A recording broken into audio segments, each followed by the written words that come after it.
अब बात करते हैं प्रश्नावली 2.4 के ही प्रश्न संख्या 5 के कुछ प्रश्नों की। प्रथम भाग में आपके पास क्वेश्चन दिया है x की घात 3 ऋण 2x स्क्वायर ऋण x धन 2। इसका आपने गुणनखंड करके दिखाना है, इनके गुणनखंड निकालने हैं।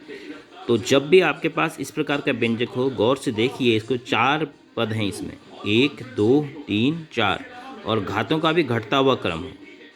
अगर आपको 3 पद भी मिलते हैं और तीसरी घात का है व्यंजक, तब भी आप इसी प्रकार से करेंगे जो मैं अब बता रहा हूँ।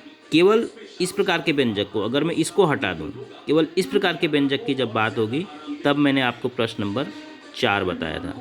लेकिन जैसे ही व्यंजक में, बहुपद में घात 3 हो जाएगा, तब आप क्या करेंगे, अगर 4 पद हैं तो आप ग्रुप बनाने की कोशिश करेंगे।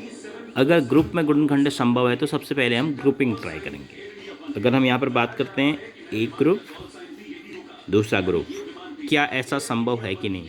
इसके गुणनखंड अगर कोष्टक में एक जैसी राशि हम प्राप्त कर लेते हैं तो गुणनखंड संभव हो जाएंगे।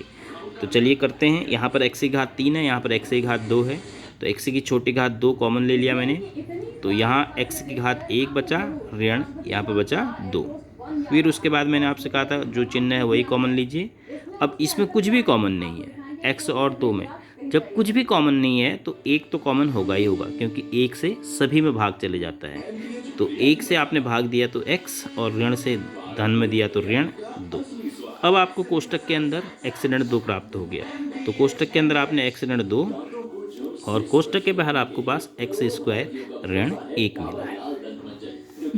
अब आप इसके फिर से गुणनखंड कर सकते हैं। इसके गुणनखंड कैसे कर सकते हैं, क्योंकि a square minus b square का फॉर्मूला इसमें लगेगा, तो x धन 1 पहला और x ऋण 1 दूसरा। क्यों?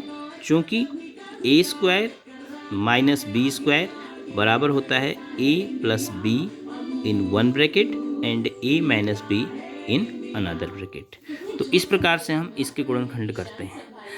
लेकिन अगर आपके पास ग्रुपिंग करने के बाद कोष्टक में एक जैसी राशि प्राप्त नहीं हो पा रही है, तब आप ऐसे नहीं कर पाएंगे, फिर एक दूसरे तरीके से करेंगे।